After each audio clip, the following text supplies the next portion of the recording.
If anybody is replacing a clutch master cylinder for a 2005 to 2014 Toyota Tacoma, and probably something similar to that, here's a pictorial guide that might help you out. According to the catalog, in my case anyway, this particular one fits the years 2005 to 2014, and this is the unit that you're after. For me, I got a 2010 Toyota Tacoma 4x4, and I'm going to go through some tips and tricks and things that I learned along the way. Hopefully it'll help you out in your project. I think the easiest way to start off the project in this pictorial is to actually show the assembly as it's outside the car, so you have an idea what you'll be looking at and what you'll be taking out. Again, here's a different shot of the unit that I've already taken out of the car. You might be asking, okay, why am I taking out the entire assembly? Well, my index finger pointing towards the hydraulic connection there. When I did the job the very first time, I kept the unit inside the car, and I cross-threaded the little ferrule nut there that goes into the aluminum body, and it was just an absolute mess. So I decided to take out the entire unit. It's so much easier. The most difficult part of this whole project is going to be this top 12 millimeter bolt. It's impossible for me to kind of, get the camera up under the dash to show you where it's at. So all I can do, I think, is to provide a picture of what it shows like outside the car so you'll know what you'll be after. It's a 12 millimeter, and that's the actual bolt that goes in. And here's just another shot of it. And one last picture of the actual unit as you get it outside the car. Some tools you'll be needing is not very much. 10 millimeter, 12 millimeter, or 14. And a 3/8 drive ratchet set with a wobble adapter and a 12 millimeter deep socket. So let's get started. Over here, I disconnected the brake fluid supply line. I didn't bother emptying out the reservoir. If you pull it off fast enough, you bring it up higher than the elevation of the actual reservoir, that tube, you're not going to spill very much, and there's no need to empty out the reservoir. Over here, I'm pointing towards the hose it was connected to, and also here's a close-up of the actual, the two connectors that are off. This is under the hood. So moving on to under the dash, make sure you have a good light available. And here's a shot, of course. It's something that should look familiar as you start working on the under dash. Again, this is out. I've already got the unit outside the car, and the reason I'm doing it this way in the presentation is to show you. Okay, so down here on this particular where I'm pointing at, this is going to be the lower nut. It's a 12 millimeter, and over here this is the upper nut for the 12 millimeter that you're going to have to remove in order to get the assembly out.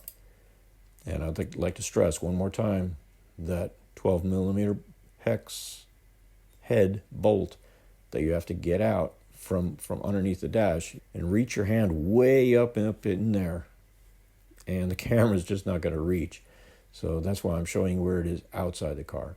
Now remember, also keep in mind this bolt is pointing down, so your righty-tighty, lefty-loosey is actually going to be righty-loosey, lefty-tighty, if that makes sense.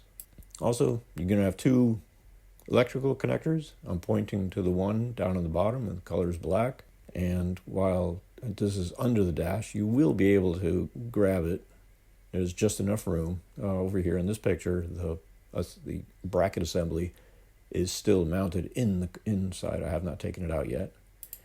And the other one, this white one over here, you're not going to be able to get your hands up in there. Okay, so take out those bolts the bolts and nuts that I was talking about earlier, and bring the assembly down just a little bit. Don't tug on it too much or rip the wires, and undo the white connector for that switch. When you get the wiring connectors undone, then you can bring it over to you, and you can bring the assembly to the workbench, and there's another shot of it, so you know what you're after. The first step that I did, there's a tiny 10 millimeter hex head over here. Go ahead and take that out. It goes in that little hole over here. The reason for that is if you take out that little bolt, it allows a little bit of extra flexibility for that hard steel line that I'm moving out of the way with my fingers right now. It just gives a little bit of wobble room so you can undo and get it out of the way. Next up, got two. Those are 12 millimeters. Take those out. And do not touch this pivot bolt. I repeat, do not touch it. Okay, just leave that one tight. Here, you can see I've already wiggled out the old unit. Here's the empty shell.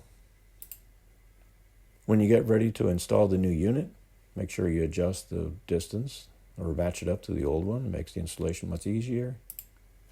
And grease up the underside where it plugs into.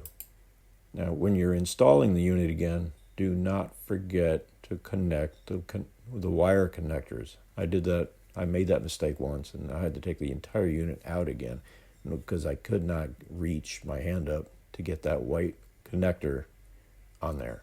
It was very irritating. And don't forget that one too. During the project, the clutch pedal itself, sometimes it'll be up, sometimes it'll be down, depending on what kind of strange arrangement you'll be having with your arms getting those bolts in. And you'll just have to figure it out along the way. When I installed it, I found it was easiest to put that nut on first, very loosely, just so that it holds the assembly in place. And then you can worry about the other two, the other 12 millimeter nut and the 12 millimeter bolt. And that bolt is the most difficult of the entire job. But if you can get your hand up under the dash and put that sucker in, you'll be okay. And just a reminder, that's where it goes, way up on the top where the spring is. So anyway, when you get all that done and get all the bolts tightened up, just put the connectors back on there. So, hope that helps.